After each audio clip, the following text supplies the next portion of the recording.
ሰላም እንዴት ናችሁ ውድ ቤተሰቦች? ዛሬ ይሄ ሁሉ ህዝብ የተደሰተበትን ነገር ላሳያችሁ ነው። ይቺ ቤተክርስቲያን ደብረገነት ጥንታዊ ኪዳነ ምሕረት ትባላለች። ከዚህ ቦታ የደረስነው እንግዲህ የ2 ሰዓት ተኩል መንገድ በእግሬ ተጉዤ ነው ማለት ነው። ሲሄድ ብቻ ነው ስመለስ 2 ሰዓት ተኩል ይፈጃል። አጠቃላይ 5 ሰዓት ማለት ነው። ቤተክርስቲያኑ ውስጡን ገብታችሁ ብታዩት ታዝናላችሁ። ውስጡ ላይኛው የኮርኒሱ በከሻና የተሸፈነ እንደምታዩት መጋረጃም የላቸውም፣ ምንጣፍም የላቸውም። ያሳዝናል። የዕቃ ቤትም የላቸው። ውጭ ላይ ሁሉንም እያዞርኩ ላሳያችሁ፣ ተመልከቱት። በኮለን አይደለም የቆመው፣ በስረገላ ነው፣ በእንጨት ማለት ነው። አስደግፎት ነው ያቆሙት። እንደኔ በቦታው ተገኝታችሁ ብታዩት በጣም ታዝናላችሁ። የአካባቢ ሰዎች እንግዲህ ገበሬ ከመሆናቸው አንጻር ለመስራትም ሆነ ለማደስ ምንም አይነት አቅም የላቸውም። በምታዩት መልኩ ነው ውስጡ ራሱ። አሁን ደግሞ ወደ ቤተልሔም እንሄዳለን። ተከተሉን። ቤተልሔም አፍረሳችሁ ማደሳችሁ እንችላለን። አገኘን ረጅም አይ በእናንተ አቅም አሁን ምንም የሌላት ነው አይደለም፣ አቅምም የለም። ይህን ቤተክርስቲያን አይቼ ስመለስ እንግዲህ በየመንገዱ እሸት እየተሰጠው የነበረ የተመለስኩት። ብቻ ጉዞ አድካሚም ቢሆን በጣም ደስ የሚል ነገር ነበረው።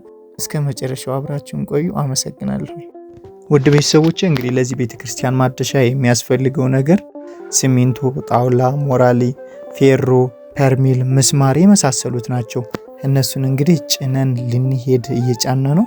አንዲት እህታችን በአማከርና መሰረት እኔ ሰራዋለሁ እኔ አድሰዋለሁ ስላለችን እሷን እህታችን አመስግኑልን። በዚህ መልኩ ጭነን ልንሄድ ነው። እናመሰግናለን እህታችን። እናንተ ደግሞ አብራችሁን ቆዩ። አመሰግናለሁ። ይህ እንግዲህ የመጀመሪያው ዙር ጭነት ነው። መንገዱም አስቸጋሪ ስለሆነ መኪናው እንዳይከብደው ተብሎ ቀለል ተደርጎ ነው የተጫነ። አሁን በምታዩት መልኩ ወደ ቤተክርስቲያኗ ጉዞ እያደረግን ነው። በምታዩት መልኩ እንግዲህ ሰው እኛን እየጠበቀ ነው ያለ። መኪናው ቤተክርስቲያኗ ድረስ ስለማይገባ የተለያዩ ፈረሶች እዘው እየጠበቁን ነበር ለመውሰጃ።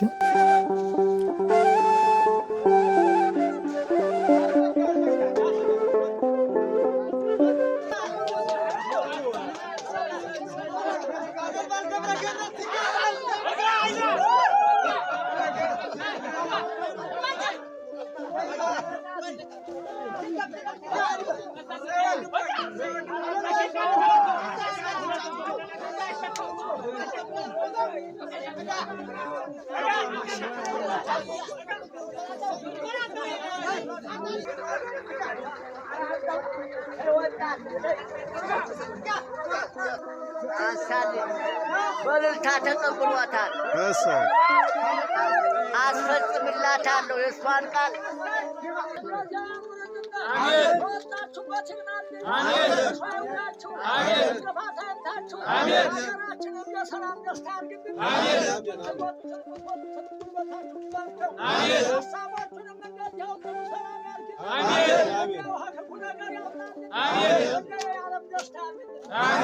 እትዬ ሃናንም እግዚአብሔር እመቤታችን በሰማይ በምድር ትጠብቅልን።